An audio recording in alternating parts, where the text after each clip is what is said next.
Hello everyone, welcome back to the YouTube channel of Agri Addict. So, I welcome you to the day 2 of 15-day challenge of crop diseases.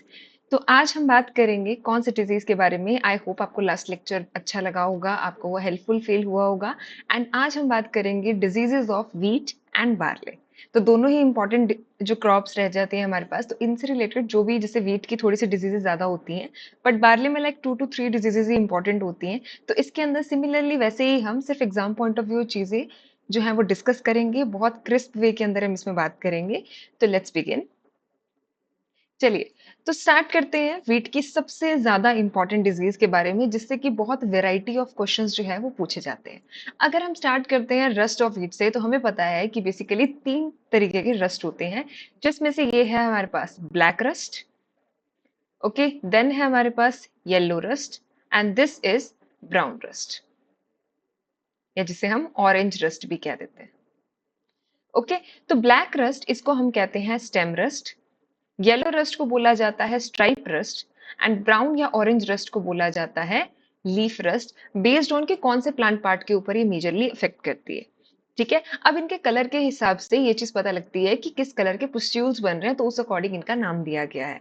तो black है जो basically, तो इसके अंदर हमें कैसे initially brown होते हैं, स्लोली वो क्या बन जाते हैं, ब्लैक कलर के हमें पुस्ट्यूल्स दिखते हैं।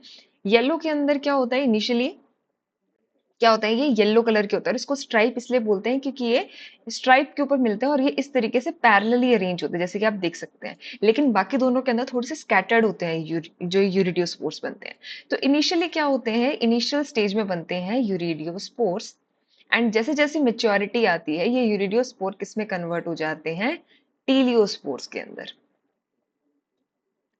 ओके, तो अगर हम बात करते हैं, तो इसके लिए हमें 2-3 चीजें समझनी जरूरी होती है। सबसे पहले एक तो हमें क्रॉप इन ये जो स्पोर्स हैं, इन स्पोर की स्टेजेस से क्वेश्चन बनते हैं, लाइक 0, 1, 2, 3, 4। तो ये 4 स्पोर हो गए, इनसे क्वेश्चन बनता है। फिर कौन सा स्पोर जो होता है उसकी प्लॉइडी लेवल क्या है, यानी कि कौन से स्पोर्स हैप्लॉइड होते हैं, कौन से स्पोर्स डाइकैरियोटिक होते हैं, एंड कौन से जो होते हैं वो डिप्लॉइड होते हैं। नेक्स्ट क्वेश्चन जो डायरेक्टली पूछ लेते हैं कि समर स्पोर किन्हें कहते हैं, विंटर स्पोर किन्हें कहते हैं। फिर इनकी लाइफ साइकिल के हिसाब से कि कौन से ऐसे स्पोर्स हैं जो वेट को अफेक्ट करते हैं, कौन से ऐसे हैं जो बार्ले को अफेक्ट करते हैं। तो ऐसे ही कुछ क्वेश्चंस को हम यहाँ पर डिस्कस करेंगे। अच्छा, अब सबसे पहले अगर हम बात करते हैं, यहाँ पे आप इसकी लाइफ साइकिल देख सकते हो। तो यहाँ पर बेसिकली अगर मैं आपको समझाऊं, तो इसको हम,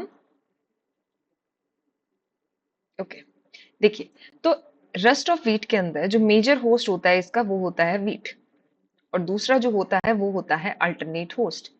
अल्टरनेट होस्ट वो होस्ट होते हैं जो कि डिफरेंट फैमिली से बिलोंग करते हैं। तो इसमें जो अल्टरनेट होस्ट होता है वो होता है बारबेरी। ओके, अब इसके पास होते हैं 5 डिफरेंट तरीके के स्पोर्ट्स, जिसे हम कहते हैं 0, 1, 2, 3 एंड 4। इसको याद करने का तरीका होता है 100 टब, यानी कि SAUTB, 100 टब। तो यही इसकी सीक्वेंस होती है स्पोर्ट्स की। एस का मतलब होता है स्पर्मेशिया, या जिसे हम पिकनियोस्पोर्स भी कहते हैं। ओके, तो यहाँ पे आ जाते हैं पिकनियोस्पोर्स या फिर स्पर्मेशिया। ए से होते हैं एशियोस्पोर, यू से होते हैं यूरिडियोस्पोर, टी से होते हैं टीलियोस्पोर, और बी से होते हैं बेसिडियोस्पोर्स। अब अगर हम याद करें, तो एक तो इनकी स्टेजेस आपको ध्यान रखनी है, 0, 1, 2, 3, 4, कि अगर हमसे ये पूछ लिया जाता है कि स्पर्मेशिया कौन सी स्पोर स्टेज है, तो वो दैट इज 0। टीलियो की कौन सी है, दैट इज 3। बेसिडियो की कौन सी है, दैट इज 4। अगला क्वेश्चन है इसकी प्लॉइडी लेवल को देखिए, तो इसकी प्लॉइडी लेवल को देखिए, एन, फिर n+n, फिर n+n, 2n, and then n। तो इनिशियली क्या रहता है, जो स्पर्मेशिया होते हैं ये हेप्लॉइड होते हैं। बाद में ये देखिए, यहाँ पे इसको मैं यहाँ लिख देती हूँ।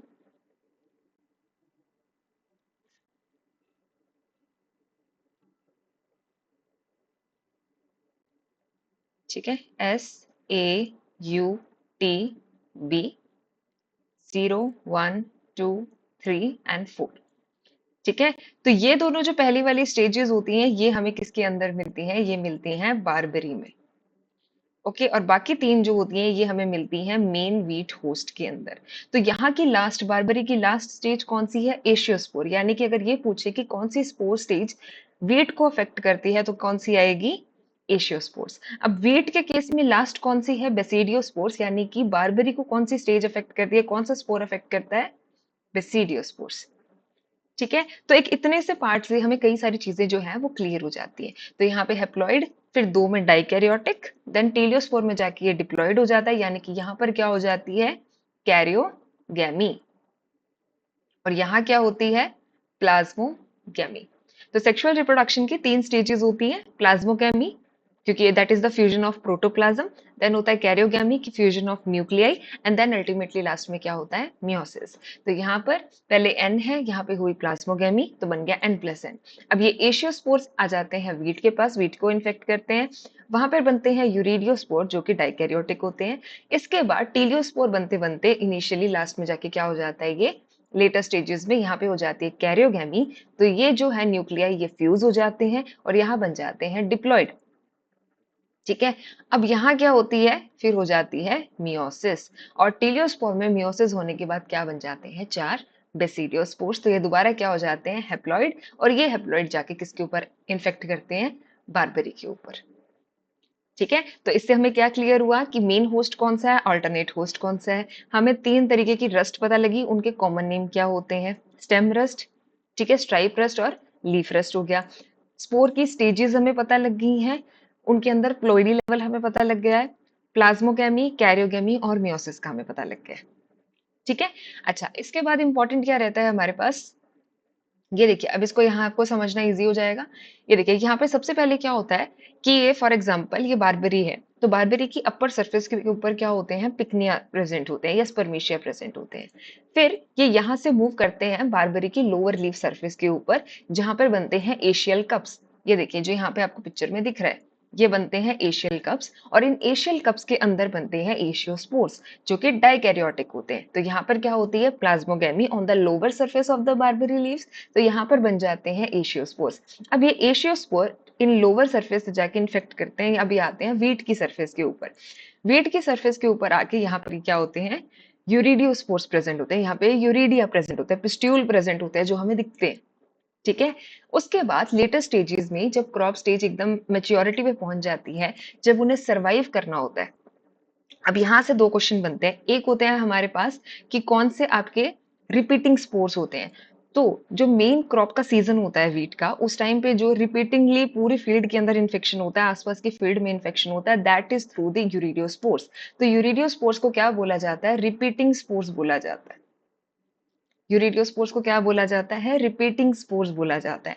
देन जब क्रॉप एकदम अपनी मैच्योरिटी स्टेज पे पहुंच जाती है, तब हमेशा हमें पता है कि जब वो मैच्योरिटी स्टेज पे पहुंचती है तब वो क्या बनाती है, सेक्सुअल स्पोर्स बनाती है, ताकि वो ऑफ सीजन के अंदर सर्वाइव कर सके। तो यहाँ पर किसका फॉर्मेशन होता है, तब ये यूरिडियोस्पोर्स एट द एंड जाके कम होने लग जाते हैं, और क्या बनने लग जाते हैं, टीलियोस्पोर्स बनने लग जाते हैं कैरियोगेमी के बाद। तो टीलियोस्पोर्स क्या हो गए हमारे पास, 2n हो गए हैं। ठीक है, अब ये टीलियोस्पोर्स जो होते हैं ये होते हैं बाइसेल्ड। रस्ट के अंदर, वीट की रस्ट के अंदर जो यूरिडियोस्पोर्स होते हैं ये होते हैं सिंगल सेल्ड, और जो टीलियोस्पोर होते हैं ये होते हैं बाइसेल्ड, स्पिंडल शेप। यहाँ पे आपको इसकी पिक्चर दिख रही है। तो इस तरीके से ये बाइसेल्ड और स्टॉक्ड प्रेजेंट होते हैं, जबकि यूरिडियोस्पोर्स जो होते हैं ये सिंगल सेल्ड होते हैं, और इनके बाहर इस तरीके की थोड़ी सी हम कहते हैं करंट करंट करंट करंट वाली चीजें, जैसे कि इसको हम कहते हैं इकाइनुलेशंस। तो ये इकाइनुलेशंस जो होती हैं यूरिडियोस्पोर्स में प्रेजेंट होती हैं। ठीक है, तो यूरिडियोस्पोर क्या हुए, सिंगल सेल्ड, टीलियोस्पोर क्या हुए, बाइसेल्ड। अब ये बाइसेल्ड होते हैं टीलियोस्पोर जो 2n होते हैं, इनके अंदर फर्दर होता है मियोसिस। मियोसिस कैसे होता है हमें पता है, रस्ट के अंदर हमने पहले भी डिस्कस किया हुआ है कि यहाँ से निकलता है प्रोमाइसीलियम, इस प्रोमाइसीलियम के ऊपर प्रेजेंट होते हैं स्टेरिगमेटा जो कि पॉइंटेड स्ट्रक्चर होती हैं, और मियोसिस से यहाँ बनते हैं इसके ऊपर बेसिडियोस्पोर्स। अब ये बेसिडियोस्पोर्स अगेन हैप्लॉइड होते हैं, और ये जाके कहाँ चले जाएंगे, बारबेरी के ऊपर। तो इस तरीके की इसकी पूरी लाइफ साइकिल जो है वो इस तरीके से चलती है। ठीक है, तो रेस्टिंग स्पोर्स जो हमारे होते हैं या जो सेक्सुअल स्पोर्स होते हैं वो होते हैं टीलियोस्पोर्स, जो रिपीटिंग स्पोर्स होते हैं वो होते हैं यूरिडियोस्पोर्स। ठीक है, चलिए, तो ये कुछ बेसिक से डिफरेंस है between the black rust, brown rust and yellow rust. Black rust को हम क्या बोलते हैं, पक्सीनिया ग्रामिनेस फॉर्मा स्पेशलिस्ट ट्रिटिसाई। ब्राउन रस्ट को बोला जाता है पक्सीनिया ग्रामिनेस ट्रिटिसिना या फिर रेकंडिटा। तो ट्रिटिसिना और ट्रिटिसाई में ध्यान रखना, अगर वहां पे स्टेटमेंट में कुछ भी ऐसा दिया हो तो ध्यान से पढ़ना कि अगर ट्रिटिसाई है दैट मीन्स की ब्लैक रस्ट है, और ट्रिटिसिना है दैट मीन्स की ब्राउन रस्ट है। और येलो रस्ट को बोला जाता है स्ट्राइफॉर्मिस, क्योंकि वो स्ट्राइप पे ऊपर अफेक्ट करती है। अब इनसे प्लांट पार्ट जो अफेक्ट होता है दैट इज स्टेम, तो इसको स्टेम रस्ट भी बोला जाता है, इसको लीफ रस्ट बोलते हैं और इसको स्ट्राइप रस्ट बोलते हैं। तो इसमें basically brown to blackish colour के, पहले इनिशियली ब्राउन कलर के यूरिडियोपुस्टूल्स बनते हैं, लेटर स्टेजेस में ब्लैक हो जाते हैं। यहाँ पर इनिशियली आपको ऑरेंज कलर के दिखते हैं, धीरे धीरे वो ब्राउन हो जाते हैं, और यहाँ पे येलोइश कलर के पैरेलली स्ट्राइप के फॉर्म में इस तरीके से पुस्ट्यूल्स जो है वो बनते हैं। ठीक है, नेक्स्ट इंपॉर्टेंट चीज अल्टरनेट होस्ट की बात करते हैं, तो ब्लैक रस्ट के अंदर होता है बारबेरी या महोनिया, ब्राउन रस्ट का होता है थैलिक्ट्रम या आइसोपायरोन, येलो रस्ट का अभी तक इतना क्लियर कट आइडेंटिफाइड नहीं है। तो ब्लैक रस्ट का होता है बारबेरी महोनिया, ब्राउन रस्ट का होता है थैलिक्ट्रम एंड आइसोपायरोन। ठीक है, सबसे जो जल्दी आती है, ओके, सबसे जो जल्दी आती है, सॉरी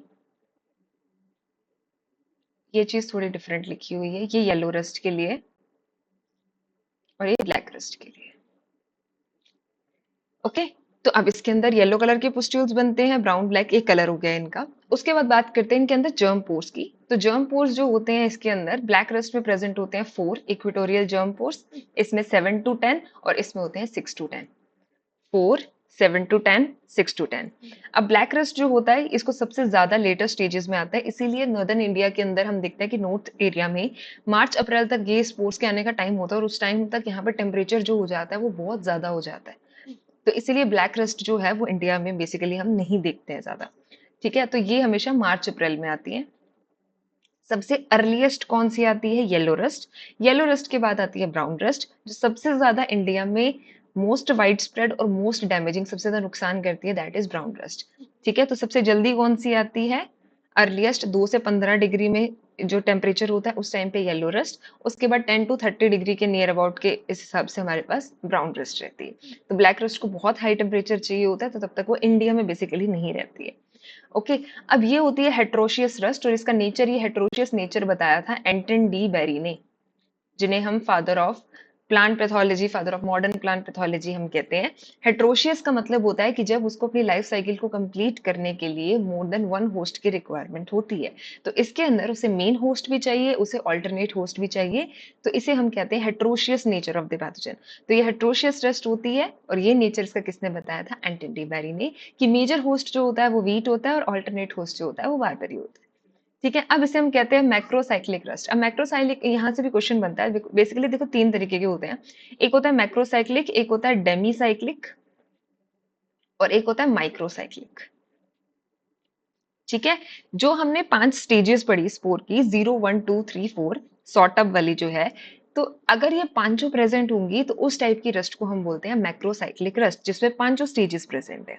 जब सिर्फ और सिर्फ यूरिडियो प्रेजेंट नहीं होती है, यानी कि पांचों में कौन सी एब्सेंट है? यूरिडियो एब्सेंट है, तब इसे बोला जाता है डेमीसाइक्लिक रस्ट। डेमीसाइक्लिक रस्ट वो होती है जिसमें यूरिडियल, जो यूरिडियल स्टेज है वो एब्सेंट होती है, तब हम उसे कहते हैं डेमीसाइक्लिक रस्ट। और माइक्रो के अंदर सिर्फ कौन से प्रेजेंट होते हैं? टीबी। तो जब माइक्रोसाइक्लिक में सिर्फ और सिर्फ हमें कौन से स्टेजेस मिलेंगी? T and B. मैक्रो में पांचों मिलती हैं, डेमी में यूरिडियो नहीं होती है, और माइक्रो के अंदर सिर्फ टी और बी प्रेजेंट होती है। ठीक है, तो ये 3 होते हैं। तो आपका पक्सीनिया ग्रामिनेलिस स्ट्रेटिसाई जो है, ये किसका एग्जांपल हो गया? आपका मैक्रोसाइक्लिक रस्ट का। तो ये एक हेट्रोशियस रस्ट है क्योंकि इसको एक से ज्यादा होस्ट चाहिए, और मैक्रोसाइक्लिक रस्ट है क्योंकि इसमें पांचों तरीके के स्पोर्स जो है वो प्रेजेंट होते हैं। ठीक है, अभी यहाँ पे वही लाइफ साइकिल रिपीट की हुई है। ओके, ठीक है, और रस्ट के लिए बेसिकली देखो हम इसके अंदर हम टिल्ट, प्रोपिकोनाजोल, इन सब के स्प्रे जो है वो इसके अंदर हम यूज करते हैं। Next, okay, next is the one of the most important diseases of the wheat, या जिसे हम कहते हैं designated diseases of the wheat. तो ये होती है loose smut of wheat. Loose smut of wheat, अब इससे जो जो क्वेश्चंस बनते हैं, किस तरीके के क्वेश्चन बन सकते हैं? सबसे पहले इसका सबसे बेसिक क्वेश्चन जो most of the general examinations के अंदर, कोई स्टेट एंट्रेंस टेस्ट या सीयूईटी या किसी भी एग्जाम्स में पूछा जाता है, that is the which disease is the exclusively internally seed borne disease, यानी बिना कोई एक्सेप्शन के ऐसी कौन सी डिजीज है जो कंप्लीटली इंटरनली सीड बॉर्न ही है? तो वो होती है loose smut of wheat. It is the designated disease of wheat, it is exclusively internally seed borne disease. ठीक है, इसके अंदर जो पैथोजन होता है ये सीड के एम्ब्रियो के अंदर सरवाइव करता है। ये मोनोसाइक्लिक डिजीज होती है, या जिसे हम सिंपल इंटरेस्ट डिजीज भी कहते हैं। ठीक है, पैथोजन क्या होता है? अस्टिलैगो न्यूडा ट्रिटिसाई, या हम कह सकते हैं Ustilago segetum tritici. Ustilago nuda tritici या Ustilago segetum tritici is the causal organism of loose smut of wheat. Internally seed borne है। अब इसके अंदर स्मट के अंदर होता क्या है कि जो नॉर्मल ग्रेन्स हैं, जो ईयर्स के ऊपर हैं, ग्रेन जो प्रेजेंट है वो कंप्लीटली किस में कन्वर्ट हो जाते हैं? टीलियोस्पोर्स के अंदर कन्वर्ट हो जाते हैं, या हम कहते हैं कि ब्लैक कलर के स्पोर मास के अंदर कन्वर्ट हो जाते हैं। ठीक है, तो वो ब्लैक स्पोर मास क्या होता है? वो होते हैं टेलियोस्पोर्स। तो इसके अंदर जो नॉर्मल ईयर्स है वो किसमें कन्वर्ट हो जाते हैं? ब्लैकिश टेलियोस्पोर के अंदर। यहाँ पिक्चर में हम देख सकते हैं, अब ये कंप्लीट, ये नॉर्मल एक हेल्दी ईयर है, ये किस में कन्वर्ट हो गया? एक ब्लैकिश सुराई के अंदर कन्वर्ट हो जाता है ये। ठीक है, अब इसके अंदर क्या होता है? लूज स्मट और कवर्ड स्मट में फर्क क्या होता है? लूज स्मट में क्या होता है? दोनों के केस में स्मट है, यानी दोनों के केस में जो ग्रेन्स हैं वो किस में कन्वर्ट हो जाते हैं? स्मट सुराई के अंदर कन्वर्ट हो जाते हैं। लो स्मट में ये होता है कि वो लूजली पैक्ड होते हैं, कि इनिशियली उनके सराउंडिंग एक सिल्वर, एक पतली सी मेम्ब्रेन प्रेजेंट होती है, लेकिन बाय द टाइम जैसे विंड के थ्रू क्या होती है, ये रप्चर हो जाती है और वहां से स्पोर्स जो है वो सारे डिस्पोज हो जाते हैं, एंड एट द एंड आपको इस तरीके की स्ट्रक्चर दिखती है, that is the bare rachis. तो इस तरीके से जो रैकिस है वो एकदम बिल्कुल बेयर रह जाता है, ऊपर सारे ग्रेन, सारे स्पोर सब उड़ जाते हैं। ठीक है, लेकिन कवर्ड स्मट, नाम में उन्होंने कवर्ड दिया हुआ है, यानी कि उसके अंदर वो मेम्ब्रेन जो है, ये जो स्पोर्स हैं ये आपस में इंटेक्ट रहते हैं, ये इस तरीके से डिस्पर्स्ड वे नहीं होते। ठीक है, तो ये फर्क रहता है लूज स्मट और कवर्ड स्मट पे। Loose smut internally seed borne होती है, covered smut mostly externally seed borne होती है। ओके, चलिए अब इसके अंदर क्या होता है? नॉर्मल ईयर्स किस में कन्वर्ट हो जाते हैं? ब्लैकिश टीलियोस्पोर में कन्वर्ट हो जाते हैं। लास्ट में क्या देखने को मिलता है? बेयर रेकिस देखने को मिलता है। अब रस्ट और स्मट के अंदर हमने देखा था कि इसके अंदर क्या होता है? टीलियोस्पोर के जर्मिनेशन के थ्रू क्या बनते हैं? बेसिडियोस्पोर्स बनते हैं। तो टीलियोस्पोर जो है वो जर्मिनेट करता है, जर्मिनेट करके क्या बनाता है? प्रोमाइसीलियम बनाता है। अब इसमें क्या होता है? प्रोमाइसीलियम से क्या बनते हैं? इसमें बनते हैं इन्फेक्शन थ्रेड्स। ये इंपॉर्टेंट है। तो अस्ट्रेलिया न्यूटा ट्रिटिसाई की लाइफ साइकिल में क्या होता है? टीलियोस्पोर जर्मिनेट होते हैं, जर्मिनेट करके प्रोमाइसीलियम बनाते हैं, प्रोमाइसीलियम से बनते हैं इन्फेक्शन थ्रेड्स। ये इन्फेक्शन थ्रेड जाते हैं ओवरी के अंदर, और वहां जाके एम्ब्रियो के अंदर ये इस्टेब्लिश हो जाते हैं, और जो डोरमेंसी पीरियड है ये अपना वहां निकालते हैं। ओके, इसके लिए फेवरेबल कंडीशन होती है कि सीड बॉर्न एग, तो अगर आप इसके डीप सोइंग करते हो तो बहुत ज्यादा फेवरेबल रहती है पैथोजन को, टाइम मिलता है आराम से ग्रो करने का सीड के साथ साथ। ठीक है, जर्मिनेट करने का आराम से टाइम मिलता है इसे। और अब जितने ज्यादा लूज पाइकलेट्स होंगे, अब डिफरेंट वेराइटीज के अंदर हम जब चेक करते हैं, जब हम स्क्रीनिंग करते हैं कि अलग अलग वेराइटीज में कौन सी वेराइटी ज्यादा ससेप्टेबल है, कौन सी कम ससेप्टेबल है, ठीक है, या रेजिस्टेंस चेक करनी होती है, तब उसके अंदर ये होता है कि जिन वेराइटीज के स्पाइकलेट्स लूज होते हैं उनके अंदर डिजीज ज्यादा रहती है एज कम्पेयर टू जिनके अंदर कंपैक्ट स्पाइकलेट्स होते हैं। तो लूज स्पाइकलेट्स के केस में ये डिजीज ज्यादा रहती है। अगर हम बात करते हैं मैनेजमेंट की, तो मैनेजमेंट के अंदर हमें पता है कि बिकॉज ये सीड बॉर्न है, ठीक है, तो एक सबसे बेसिक तो चीज यही रहती है कि आप रेजिस्टेंट वेराइटीज ग्रो करें। दूसरी चीज, दो मेजर जो ट्रीटमेंट दिए गए हैं, एक होता है हॉट वाटर ट्रीटमेंट जो कि जेंसन ने दिया था 1908 में, और दूसरा है सोलर हीट ट्रीटमेंट जो कि लूथरा एंड सतार ने दिया था 1934 के अंदर। ठीक है, दोनों के अंदर ही क्या किया जाता है? इनिशियली पहले सीड्स को लाइक 3 to 4 आवर्स के लिए नॉर्मल वाटर के अंदर सोक किया जाता है।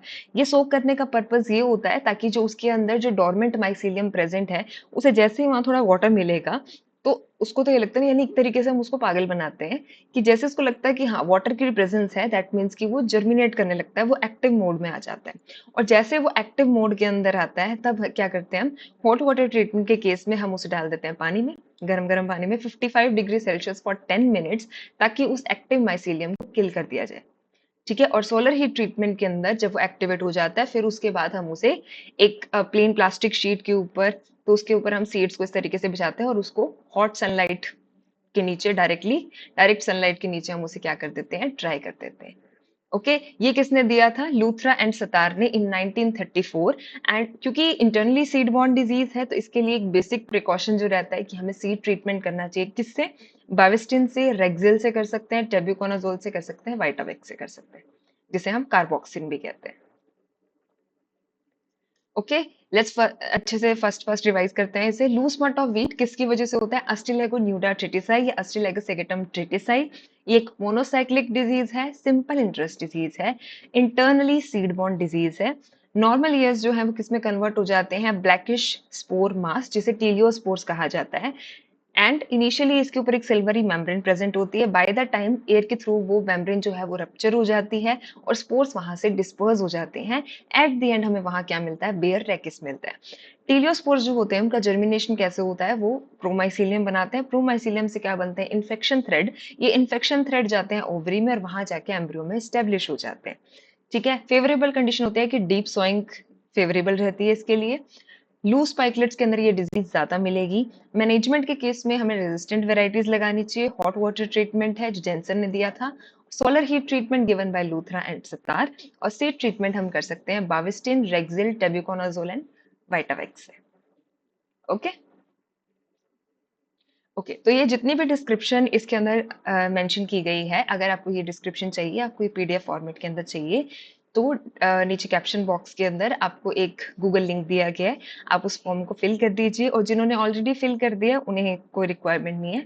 आपको उसी फोल्डर के अंदर जितनी भी नेक्स्ट क्लासेस होंगी उनकी पीडीएफ आपको वहीं अवेलेबल हो जाएगी। बट जिन्होंने नहीं फिल किया है, आप प्लीज जाके उसे फिल करें और आपको ये सारे जितने भी क्रिस्प पॉइंट्स वगैरह हैं ये सब आपको डिस्क्रिप्शन मिल जाएगी। ओके, चलिए। सो नेक्स्ट है हमारे पास powdery mildew of wheat. Powdery mildew of wheat जो है इससे रिलेटेड कुछ इंपॉर्टेंट पॉइंट और इससे एक दो एक्स्ट्रा चीजें जो पाउडरी मिल्ड्यू से रिलेटेड पूछ लिया जाता है डायरेक्टली, वो भी हम इसमें डिस्कस करेंगे। अब पाउडरी मिल्ड्यू ऑफ व्हीट किसकी वजह से होती है? एरिसिफी ग्रामिनिस। ठीक है, ये कई जगह होती है ब्लूमेरिया ग्रामिनिस। ओके, एरिसिफी ग्रामिनिस या ब्लूमेरिया ग्रामिनिस। अब इसके अंदर हमें पता है कि पाउडरी मिल्ड्यू के केसेस में क्या होता है? एक टाल्कम पाउडर लाइक अपीयरेंस जो है वो हमें दिखती है, जो बेसिकली स्पोर मास होता है। तो एक व्हाइटिश ग्रेइश सा टाल्कम पाउडर लाइक जो स्पोर मास है वो हमें लीफ की अपर सरफेस के ऊपर दिखता है। Powdery mildew, downy mildew, rust, ये क्या होते हैं? ये होते हैं ऑब्लिगेट पैरासाइट। अब इसके अंदर कौन सी तरीके की फ्रूटिंग बॉडी बनती है? एक तो ये क्वेश्चन हो गया कि क्लिस्ट्रोथीशिया बनता है इसमें। प्राइमरी जो इसका इनोक्यूलम होता है वो कौन से होते हैं? एस्कोस्पोर्स होते हैं। सेकेंडरी कोनिडिया के थ्रू होते हैं। अच्छा, अब पाउडरी मिल्ड्यू जो होती है इसे कूल एंड ड्राई कंडीशंस चाहिए होते हैं। इसे बहुत ज्यादा ह्यूमिडिटी या बहुत ज्यादा वाटर नहीं चाहिए होता, बिकॉज इसके कोनिडिया के अंदर सबसे मैक्सिमम अमाउंट ऑफ वाटर जो होता है वो पाउडरी मिल्ड्यू के कोनिडिया में प्रेजेंट होता है। इसलिए इसे कूल एंड ड्राई, इसको एक्स्ट्रा वाटर बाहर से नहीं चाहिए होता। इसके कोनिडिया में ऑलरेडी बहुत ज्यादा वाटर जो है वो प्रेजेंट होता है। पाउडरी मिल्ड्यू के मैनेजमेंट के लिए जो सबसे मेजर फंजीसाइड्स होती है that is the sulphur based fungicide. तो इसके लिए वेटेबल सल्फर का यूज किया जाता है। ओके, अब यहाँ पर आप पिक्चर में देख सकते हैं ये ब्लूमेरिया ग्रामिनिस फॉर्मा स्पेशलिस्ट ट्रिटिसाई की कोनिडिया जो है ये चेन्स में प्रेजेंट है। एंड जब कोनिडिया चेन्स में प्रेजेंट होते हैं इन्हें हम कहते हैं कैटिनेट कोनिडिया। और यहाँ आप देख सकते हो कि इसके अंदर पाउडरी मिल्ड्यू के सिम्टम्स यहाँ बन रखे हैं। तो ये टाल्कम पाउडर लाइक अपीयरेंस जो है ये दिखती है। तो ये बहुत एक्टोपैरासिटिकली रहता है, ये बहुत सुपरफिशियली ये पैथोजन जो है प्रेजेंट होता है। ठीक है, तो अगर जैसे लीव्स है तो वहां पे पाउडरी मिल्ड्यू के सिम्टम है, अगर बारिश आ जाती है तो ये वॉश ऑफ हो जाते हैं। तो ये बहुत सुपरफिशियली प्रेजेंट होते हैं, ये इंटरनली नहीं जाते, तो ये एक्टोपैरासिटिकली रहता है वहां पे। ठीक है, अब इससे रिलेटेड कुछ क्वेश्चंस ये भी पूछ लेते हैं। तो यहाँ पर पाउडरी मिल्ड्यू के जो जेनेरा है इसे बेसिकली क्लिस्टोथीशियल अपेंडेजेस के अकॉर्डिंग क्लासिफाई किया जाता है। तो इसमें दो तीन चीजें होती हैं। पहली चीजें होती है, एक तो इनके अंदर हाइफे कौन सा प्रेजेंट है, ठीक है, किस तरीके का हाइफे यहाँ प्रेजेंट है इसके अपेंडेजेस में। और दूसरी चीज होती है कि इनके अंदर कौन से जेनेरास के अंदर सिंगल एस्कस बनता है, कईयों में मल्टीपल एसआई बनते हैं। ठीक है, कईयों के अंदर जो माइसीलियम रहता है वो सुपरफिशियल रहता है, लेकिन ऑन रेयर बेसिस वो क्या होता है? पार्शियली इंटरनल चला जाता है। तो ये कुछ चीजों को हम एक सिंगल से टेबल के अंदर समझेंगे। सबसे पहले अगर हम बात करते हैं कि simple hyphae like appendages present होते हैं, यानी कि इस तरीके से बस। तो सिंपल हाइफे लाइक अपेंडेजेस हमें किसके अंदर मिलते हैं?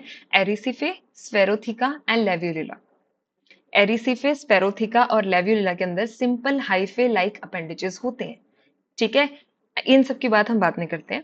दूसरे तरीके के अपेंडेजेस होते हैं rigid and dichotomously branched other tips. Dichotomously का मतलब होता है कि एक सिंगल ब्रांच से फर्दर दो ब्रांचेस निकलती हैं, जिस तरीके से आप यहाँ देख सकते हो इस तरीके। ठीक है, तो डाइकोटोमसली ब्रांच हमें किस में दिखता है? पोडोसफेरा एंड माइक्रोसफेरा के अंदर। Rigid and swollen at the base, तो इस तरीके की जो अपेंडेजेस होते हैं swollen at the base and pointed at the tips, ऐसा हमें मिलता है फाइलेक्टीनिया के अंदर। और लास्ट होते हैं कॉइल्ड एट द टिप्स, जो हमें मिलता है अनसिन्यूला के अंदर। ओके, तो simple hyphae like Erysiphe, Sphaerotheca, लेब्यूलिला। डाइकोटोमसली होता है Podosphaera and Microsphaera. Rigid and swollen at the base में फाइलेक्टीनिया और कॉइल्ड एट द टिप्स में अनसिन्यूला। ठीक है, अब अगर हम बात करते हैं सुपरफिशियल या पार्शली इंटरनल माइसीलियम की, तो सिर्फ लेब्यूलिला और फाइलेक्टीनिया। ठीक है, पी एंड एल। ठीक है, फाइलेक्टीनिया एंड लेब्यूलिला, इन दोनों के अंदर हमें क्या मिलता है? Partially internal mycelium. Okay, partially internal mycelium, बाकी सबके अंदर हमें क्या मिलेगा? सुपरफिशियल माइसीलियम मिलेगा। नेक्स्ट चीज होता है कि सिंगल एस्कस है या मल्टीपल एसआई है, तो उसको याद रखने का तरीका है कि एक सिंगल डिस्ट्रिक्ट के अंदर एक सिंगल एसपी होता है ना, एक डिस्ट्रिक्ट का एक सुपरिटेंडेंट ऑफ पुलिस होता है। तो यहाँ पर भी क्या होते हैं present? S and P. S and P का मतलब क्या हुआ यहाँ पे? स्फेरोथिका एंड पोडोसोफेरा। स्फेरोथिका एंड पोडोसेफेरा, इनके अंदर सिंगल एस्कस प्रेजेंट होता है, बाकी सभी केसेस के अंदर मल्टीपल एसआई जो है वो प्रेजेंट होते हैं। ठीक है, तो फाइलेक्टीनिया एंड लेब्यूलिला, फाइलेक्टीनिया और लेब्यूलिला के अंदर पार्शली इंटरनल माइसीलियम होता है, बाकी सब में सुपरफिशियल होता है। एक सिंगल डिस्ट्रिक्ट के अंदर एक सिंगल एसपी होता है, तो यहाँ पर भी हमारे पास एक सिंगल एसपी है। कौन कौन है? स्फेरोथिका एंड पोडोसेफेरा। तो इनके अंदर सिंगल एस्कस प्रेजेंट होता है, बाकी सबके अंदर मल्टीपल एसआई जो है वो प्रेजेंट होते हैं। ठीक है, चलिए नेक्स्ट डिजीज की हम बात करते हैं, Karnal bunt of wheat. Karnal bunt is caused by the Neovossia indica या टिलिशिया इंडिका। ठीक है, करनाल बंट किसकी वजह से होती है? नियोवोशिया इंडिका, टिलिशिया इंडिका। तो इसमें से एक डायरेक्टली क्वेश्चन बन जाता है कि ये इसको करनाल बंट क्यों कहा जाता है? बिकॉज सबसे पहले इसे करनाल से रिपोर्ट किया गया था। किसने किया था और कौन से ईयर में किया था? तो it was first reported from the Karnal district of the Haryana and it was reported by Mitra in 1931। तो मित्रा ने 1931 के अंदर करनाल से सबसे पहले इसे रिपोर्ट किया था। ओके, अब इसके अंदर जो इन्फेक्शन होता है वो फ्यू ग्रेन्स में रहता है। इंपॉर्टेंट चीज कि कुछ ग्रेन्स के अंदर ही हमें इन्फेक्शन दिखता है। वही सेम चीज है कि ग्रेन जो है वो किसमें कन्वर्ट हो जाते हैं? सैक ऑफ टेलियोस्पोर्स के अंदर। इसमें से एक नेक्स्ट इंपॉर्टेंट क्वेश्चन जो बनता है कि इसके अंदर जो हमें एक फाउल स्मेल दिखती है, एक बैड ऑर्डर सा आता है, वो किसकी वजह से आता है? That is due to the trimethylamine. तो करनाल बंट के अंदर उनके ग्रेन्स में जो फाउल स्मेल आती है वो किसकी वजह से आती है? That is because of tri methyl amine.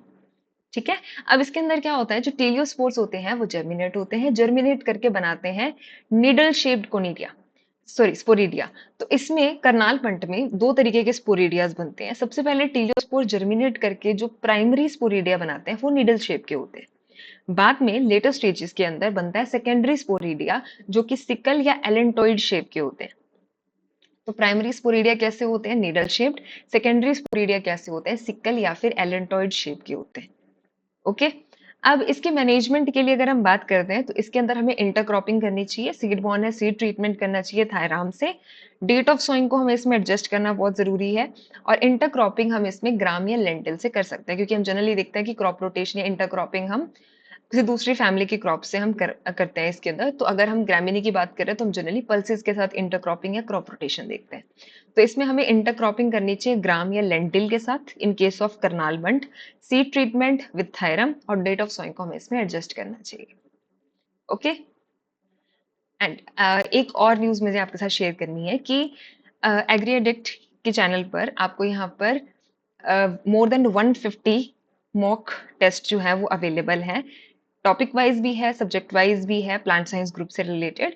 तो आप प्लीज जाके उन्हें दिए, ताकि आपकी जो रिवीजन है वो बहुत अच्छी होगी, आपको प्रैक्टिस जो है बहुत अच्छी होगी। सो अगर आप, सिंपल सी बात है ना कि अगर आप मोर देन 150 मॉक टेस्ट अगर आप देंगे तो आपकी कितनी अच्छी प्रैक्टिस हो सकती है। एंड प्राइस बहुत रीजनेबल है, इट्स जस्ट 599। और अगर आप कूपन कोड लगाते हैं वहां पे मॉक बूस्ट, तो यही आपको 150 मॉक टेस्ट जो है वो अवेलेबल हो जाएंगे in the price of 499। So don't waste your time, do the revision and give the mock test. Okay, let's continue. The next important disease होती है that is the ear cockle and the tundu disease of wheat. Ear cockle और tundu से जो question बनता है वो एक confusion question कई बार ये हो जाता है कि कई बार वहां पे ये स्पेसिफाई किया होता है कि आपको ईयर कोकल का बताना है, कॉजल ऑर्गेनिज्म, या आपको टुंडू डिजीज का बताना है। तो जब अकेला ईयर कोकल पूछा जाता है, so that is because of the nematode. तो जब अकेला ईयर कोकल लिखा होता है तब हमें वहां पे आंसर क्या देना है, सिर्फ और सिर्फ एंग्विना ट्रिटिसाई। जब टुंडू डिजीज पूछी जाती है तब हमारे पास क्या आता है, इसमें येलो ईयर रोड भी इसे बोलते हैं, बैक्टीरियल रोड भी बोल देते हैं इसे। So that is due to the combination of nematode and the bacteria। तो nematode और बैक्टीरिया दोनों के एसोसिएशन से क्या होती है, टुंडू डिजीज होती है। तो nematode हमारे पास होता है एंग्विना ट्रिटिसाई, और जो बैक्टीरिया होता है यहाँ पे दैट इज क्लेवीबैक्टर ट्रिटिसाई, या जिसे रेथाईबैक्टर ट्रिटिसाई भी बोला जाता है। ठीक है, तो एंग्विना ट्रिटिसाई प्लस क्लेवीबैक्टर ट्रिटिसाई या फिर रेथाईबैक्टर ट्रिटिसाई। अब ये जो एंग्विना ट्रिटिसाई है ये फर्स्ट प्लांट पैरासिटिक नेमाटोड है जिसे नीधम ने 1743 के अंदर डिस्कवर किया था।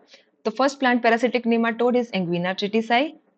किसने किया था रिपोर्ट, नीधम ने किया था इन 1743।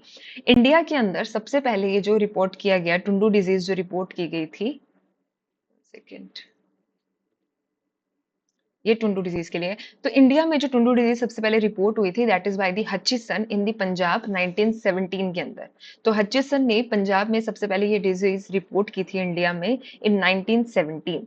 इसको गेगला, सेहू, मामनी इन नामों से भी कॉमन नेम्स जो है वो इसके टुंडू डिजीज के कॉमन नेम्स आ जाते हैं, गेगला, सेहू, मामनी।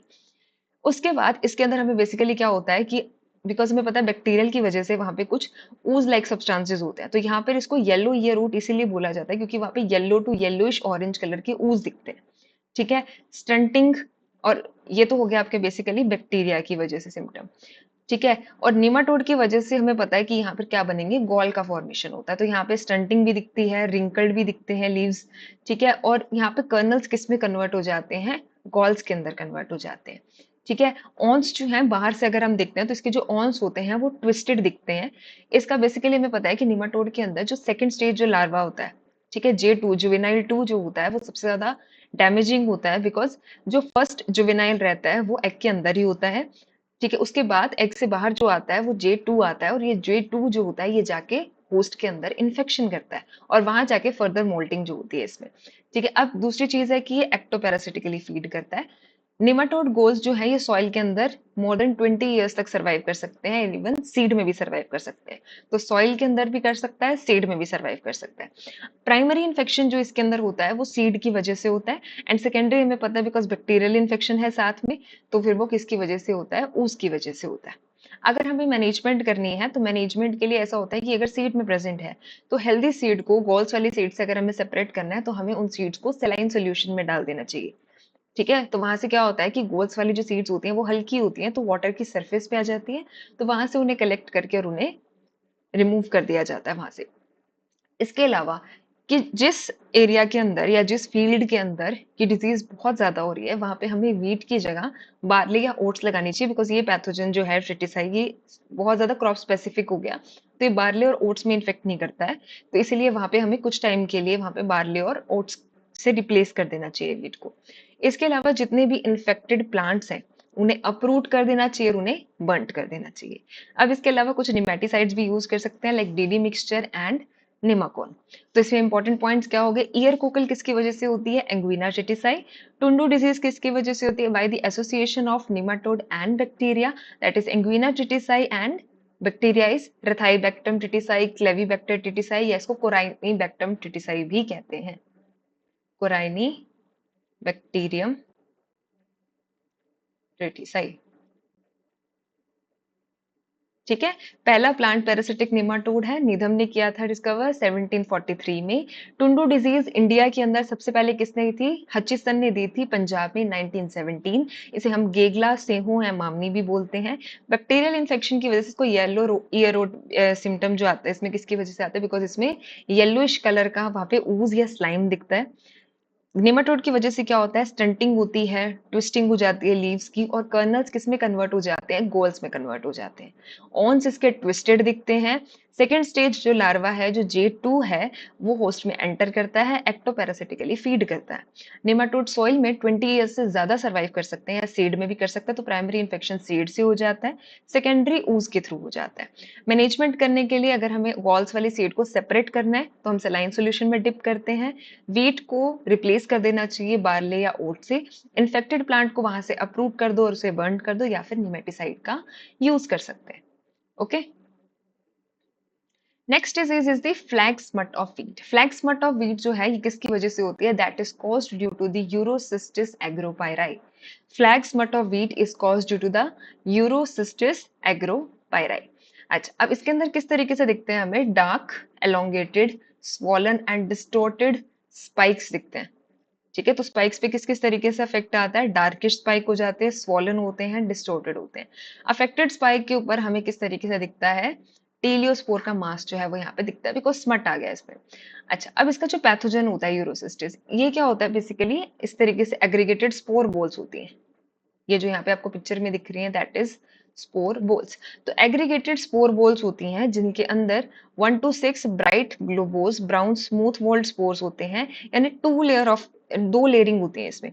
तो अंदर ब्राइट ग्लोबोस और ब्राउन स्मूथ वॉल्ड स्पोर होते हैं, सराउंडेड बाय, जो ये इसकी सराउंडिंग में होते हैं, यहाँ पे होते हैं स्टेराइल सेल्स। ठीक है, तो अंदर जो फर्टाइल सेल्स होते हैं surrounded by the sterile cells. तो ये करेक्टर हमें किसके अंदर मिलता है? जो है टू लेयर्ड वाला मिलता है, दैट इज इन द यूरोसिस्टिस। ठीक है, अब ये सीड बोर्न भी होती है, ये सॉइल बोर्न भी होती है। स्मट के स्पोर्स जो है ये 10 years तक वाइबल रह सकते हैं। ठीक है, उसके बाद अगर हम बात करते हैं कि ये सिस्टेमिकली ग्रो करती है। अब इसके लिए हमें क्या करना चाहिए? अगर हम मैनेजमेंट की बात करते हैं तो अर्ली प्लांटिंग को अवॉइड करना चाहिए और सीड ट्रीटमेंट ट्राइकोडर्मा से हम कर सकते हैं। तो इसमें बस कुछ इंपॉर्टेंट चीजें क्या हैं? देखो, स्मट है तो इतना पता लग जाएगा कि इसकी फ्लैग लीफ के ऊपर भी आपको वहां पे टीलियोस्पोर्स दिखेंगे, जैसे यहाँ पिक्चर में आप देख सकते हो। ठीक है, तो फ्लैग लीफ के ऊपर हमें यहाँ ब्लैकिश स्पोर मास दिख जाता है, इसके स्पाइक्स भी डिस्टोर्टेड हो जाते हैं। पैथोजन में एक सबसे इंपॉर्टेंट चीज जो है कि इसमें आपको 2 लेयर ऑफ सेल्स दिख रहे हैं। इंटरनली फर्टाइल जो स्पोर बॉल बनी होती है इसके अंदर, and surrounded by the sterile cells. तो ये एक इंपॉर्टेंट चीज है यूरोसिस्टिस से रिलेटेड। सीड और सॉइल बोन होती है, सिस्टेमिकली इन्फेक्शन करती है। इसके मैनेजमेंट के लिए हमें अर्ली प्लांटिंग को अवॉइड करना चाहिए। ठीक है, ओके। नेक्स्ट आपके पास वीट की लास्ट डिजीज है, that is the hill bunt of wheat. अब हिल बंट का नाम जो हम पढ़ते हैं, ये हम जब हिस्ट्री पढ़ते हैं उस हिस्ट्री के अंदर इनिशियली 2-4 पॉइंट के बाद जैसे टिलेट की बात आती है, वैसे हम बात करते हैं हिल बंट की। हिल बंट को हम एक और नाम से जानते हैं जिसे कहा जाता है stinking smut of wheat. Stinking smut. ठीक है, तो 1755 के अंदर टिलेट ने सबसे पहले एक पेपर पब्लिश किया था जिसके अंदर उसने हिल बंट की स्टिंकिंग स्मट की बात की थी। और 1807 के अंदर प्रिवोस्ट ने इसकी पूरी लाइफ साइकिल को डिस्कस किया था। उनके पब्लिकेशंस के अंदर ये चीज बताई गई थी कि टिलेशिया कैरिस जो होती है ये इसका कॉजल ऑर्गेनिज्म होता है। ठीक है, तो ये कॉमन बंट करता है टिलेशिया कैरिस। ठीक है, टिलेशिया इंडिका जो होता है, टिलेशिया कॉन्ट्रोवर्सा जो होता है ये ड्वार्फ बंट करता है। ठीक है, टुलेशिया कैरीज उन्होंने बताया था कि इसका कॉजल ऑर्गेनिज्म होता है। अब इसके अंदर जो इन्फेक्टेड हेड्स होते हैं वो हेल्दी वन के कंपैरेटिवली हमें स्मॉलर दिखते हैं और ज्यादा कॉम्पैक्ट हेड बनते हैं। तो हिल बंट के केस में अगर सिर्फ डिजीज्ड प्लांट की बात करते हैं तो वहां पे हेड्स छोटे होते हैं, कंपैक्ट होते हैं, वहां पे ग्रेन्स या तो नहीं बनते हैं या फिर मतलब अनहेल्दी ग्रेन्स बनते हैं। वहां पे इन्फेक्टेड ग्रेन्स जो है वहां पे हमें क्या दिखता है? ब्लैकिश कलर का स्पोर मास दिखता है जहां से बहुत अनप्लीजेंट ऑर्डर आता है। ठीक है, अच्छा, अब इसके बाद आ जाता है कि इसमें टीलियोस्पोर जो है वो जर्मिनेट करते हैं। जर्मिनेट करने के बाद वहां पर बनता है नॉन सेप्टेड प्रोमाइसिलियम। अब इस नॉन सेप्टेड प्रोमाइसिलियम में होता है मियोसिस, जहां से सबसे पहले, अब जैसे पहले भी हमने बात की थी वहां पे करनाल के केस में, तो यहाँ पे भी क्या होता है कि दो डिफरेंट तरीके के स्पोरिडियाज बन रहे हैं एक तरीके से। तो यहाँ पे सबसे पहले जो बनते हैं प्राइमरी वो होते हैं फिलीफॉर्म और हाइलिन। ठीक है, ट्रांसपेरेंट हो गए और थ्रेड लाइक स्पोरिडिया हो गए। अब ये जो स्पोरिडियाज होते हैं ये आपस में जाके पेयरिंग करते हैं, पेयरिंग करके एच शेप स्ट्रक्चर बनाते हैं। एच शेप स्ट्रक्चर जो है, अब ये आगे जाके क्या होते हैं? ये स्ट्रक्चर्स जर्मिनेट करती हैं। अब यहाँ से जो माइसीलियम बनता है, अब ये माइसीलियम के ऊपर हमें क्या दिखते हैं? सिकल शेप सेकेंडरी कोनिडिया या सेकेंडरी स्पोरिडिया। ठीक है, अब ये जो सेकेंडरी स्पोरिडिया होता है, क्योंकि ये फ्यूजन से बना है, पेयरिंग से बना है, तो ये डाइकैरियोटिक होता है। और ये सेकेंडरी स्पोरिडिया जाके वेट की सीडलिंग्स को इन्फेक्ट करता है। तब यहाँ से हमें चीज क्या याद रखनी है? हमें याद रखनी है चीजें कि हिल बंट को और किस नाम से जाना जाता है? That is stinking smut. किसकी वजह से होता है? टिलेशिया कैरिस, टिलेशिया इंडिका या टिलेशिया कॉन्ट्रोवर्सा। कॉन्ट्रोवर्सा जो होता है ड्वार्फ बंट करती है, बाकी दोनों कॉमन बंट करते हैं। अच्छा, अब इसके अंदर क्या होता है कि इसको स्टिंकिंग स्मट क्यों बोलते हैं? क्योंकि एक फाउल स्मेल प्रोड्यूस होती है इसके अंदर। इसके अंदर जो हमारे पास ईयर हेड्स होते हैं, ये ईयर हेड्स हेल्दी के कंपैरेटिवली स्मॉल होते हैं और कम्पैक्ट होते हैं। फिर इसके अंदर एक फाउल स्मेल प्रोड्यूस होती है। अगर पैथोजन की बात करते हैं तो टेलियोस्पोर जर्मिनेट करता है। इसमें 2 तरीके के स्पोरिडियास बनते हैं। पहले जर्मिनेट करके प्रोमाइसिलियम होता है। प्रोमाइसिलियम के अंदर मियोसिस होने के बाद सबसे पहले बनता है हाइलीन फिलीफॉर्म स्पोरिडिया। अब ये हाइलीन फिलीफॉर्म जो स्पोरिडिया है, इनके बीच में पेयरिंग होती है। पेयरिंग होने के बाद अब वो होती है डाइकैरियोटिक स्टेज। अब यहाँ पे बनती है एच शेप की स्ट्रक्चर। तो एच शेप स्ट्रक्चर किसमें पढ़ रहे हैं हम? हिल में। एच से हिल, एच से इसमें एच शेप की स्ट्रक्चर बन रही है। अब ये जर्मिनेट करते हैं और यहाँ से जो माइसीलियम निकलता है उसके ऊपर प्रेजेंट होता है सेकेंडरी स्पोरिडिया, जो कि सिकल शेप के होते हैं, डाइकैरियोटिक होते हैं, और यही सेकेंडरी स्पोरिडिया जाके वीट की सीडलिंग्स को इन्फेक्ट करते हैं। ठीक है, ये सॉइल बोर्न भी होता है और ये एक्सटर्नली सीड बोर्न भी होता है। तो यहाँ पे आप देख सकते हो कि हार्वेस्टिंग के बाद ये बंट होल्स ओपन हो गए हैं, टीलियोस्पोर रिलीज हो गए हैं। ये टीलियोस्पोर सीड में सर्वाइव कर सकते हैं उसकी सरफेस के ऊपर। फिर जैसे ही जर्मिनेशन करती हैं तो ये सीड के साथ साथ ही जर्मिनेट कर जाते हैं। तो यहाँ से ये माइसेलियम निकला। अब ये टीलियोस्पोर पूरी वीट के साथ साथ ग्रो करेंगे, सिस्टेमिकली चल रहा है वहां पे। फिर यहाँ जाके ये क्या करते हैं, उसे सेकेंडरी स्पोरिडियाज अंदर बनते हैं। सेकेंडरी स्पोरिडियाज जो होते हैं ये जाके वीट की सीडलिंग्स को इन्फेक्ट कर देते हैं। ओके, अब हम बात करते हैं बार्ले की डिजीजेस के बारे में। बार्ले के अंदर सबसे पहले इंपॉर्टेंट डिजीज है, that is the stripe rust of barley. Stripe rust of barley किसकी वजह से होती है? बाय ड्रेक्सलेरा ग्रामिनिया या हेलमिंथोस्पोरियम ग्रामिनिया। स्ट्राइप रस्ट ऑफ बार्ले किसकी वजह से होती है? ड्रेक्सलेरा ग्रामिनिया या हेलमिंथोस्पोरियम ग्रामिनिया। इसकी परफेक्ट स्टेज होती है पायरेनोफोरा ग्रामिनिया। स्ट्राइप रस्ट ऑफ बार्ले किसकी परफेक्ट स्टेज है? इसकी पायरेनोफोरा ग्रामिनिया। अब इसके अंदर ये सीडलिंग से लेकर मैच्योरिटी तक कभी भी अफेक्ट कर सकता है। ग्रेन सेटिंग को अवॉइड करवा देता है, इसमें ग्रेन सेटिंग नहीं हो पाती है। अब स्ट्राइप रस्ट है, यानी कि वीट लीफ स्ट्राइप के ऊपर हमें दिख रहे हैं, स्ट्राइप फॉर्म के अंदर इसके अंदर स्पॉट्स बन रहे हैं। तो ओल्डर ब्लेड्स के ऊपर, पुरानी पत्तियों के ऊपर पहले हमें येलो कलर के स्पॉट्स दिखेंगे, धीरे धीरे वो स्ट्राइप बना लेते हैं। ठीक है, एट द एंड जाके वहां पे ब्राउनिश में कन्वर्ट हो जाती है ये। और ब्राउनिश में कन्वर्ट होने के बाद यानी कि एट द एंड वो पूरा नेक्रोटिक हो जाता है। तो पहले येलो येलो स्पॉट बनते हैं, धीरे धीरे वो येलो येलो स्पॉट एक पूरी स्ट्राइप फॉर्म के अरेंज होते हैं। जैसे जैसे मेच्योरिटी आएगी ये येलो कलर किस में कन्वर्ट हो जाता है? ब्राउन में कन्वर्ट हो जाता है। नेक्रोसिस हो जाती है, पत्तियां सूख जाती हैं और पत्तियां टूट के गिर जाती हैं। ठीक है, अर्ली स्टेज में जब इन्फेक्शन होता है तब ऑब्वियसली वो ज्यादा इन्फेक्शन होता है। तब अगर अर्ली स्टेज पे इन्फेक्शन हो गया, सीडलिंग स्टेज में इन्फेक्शन हो गया, तो स्पाइक्स एमर्ज ही नहीं हो पाते। और अगर एमर्ज हो भी जाएंगे तो वो ब्लाइटेड होंगे, ट्विस्टेड होंगे। ठीक है, अब ये सबसे इंपॉर्टेंट पॉइंट आता है कि ये ड्रेक्सलेरा से होने वाली अकेली ऐसी डिजीज है जिसमें सिस्टेमिक इन्फेक्शन है। अदरवाइज ड्रेक्सलेरा से होने वाली डिजीजेस जो होती हैं ये लोकलाइज्ड इन्फेक्शन शो करती हैं। The only disease of Drechslera in which systemic infection is there is the stripe rust of barley. ठीक है, अब इसके पैथोजन की बात करते हैं तो ये इंटरसेलुलर होता है, hyaline to light yellow colour का माइसेलियम बनता है।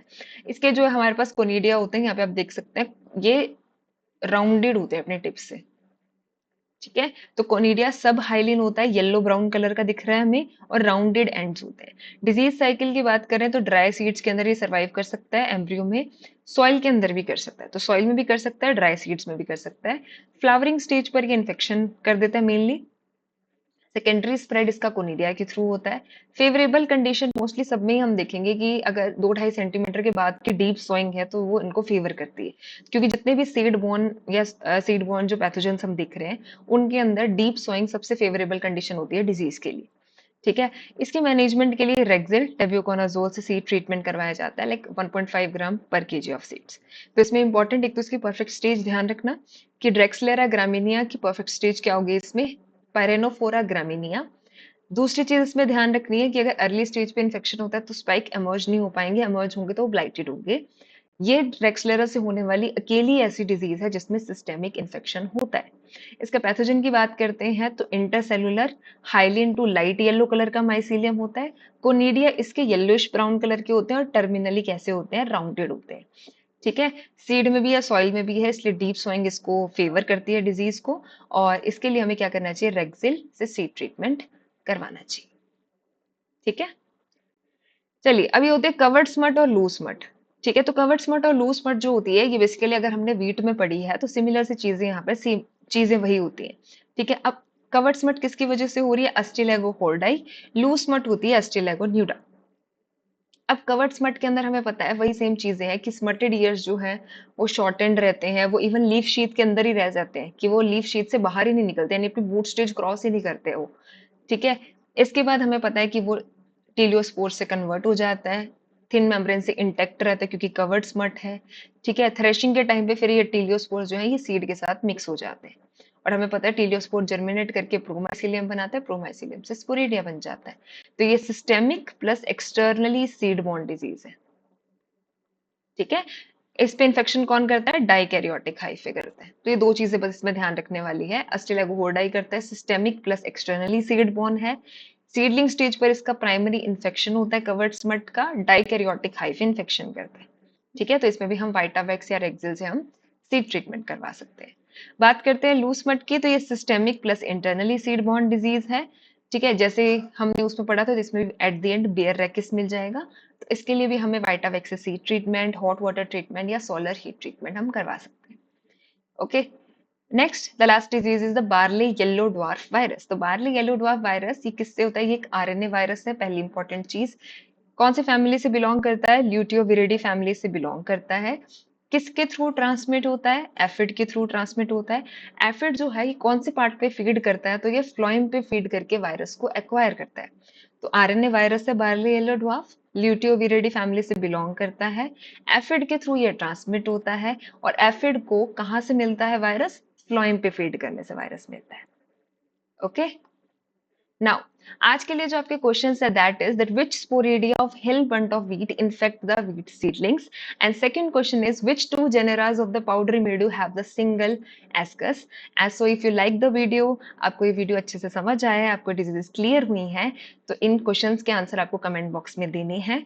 सेकेंड इंपॉर्टेंट चीज कि अगर आपको ये पीडीएफ चाहिए तो आपको गूगल फॉर्म को फिल करना है, जो कि आपको नीचे डिस्क्रिप्शन बॉक्स में मिल जाएगा। थर्ड इंपॉर्टेंट चीज कि जो भी जेआरएफ की प्रिपरेशन कर रहे हैं, उन्हें प्लांट साइंस के किसी भी सब्जेक्ट, किसी भी टॉपिक की अगर आपको टेस्ट देना है, तो आपको ये टेस्ट जो है आपको 150 प्लस मॉक टेस्ट अवेलेबल होंगे। आपको इसके अंदर क्या करना है, अगर आप कूपन कोड लगाते हैं मॉक बूस्ट, तो ये टेस्ट आपको 599 की जगह 499 के प्राइस में आपको मिल रहा है। एंड इफ अगर आपको कोई भी डाउट है, आप कमेंट बॉक्स में लिख सकते हैं।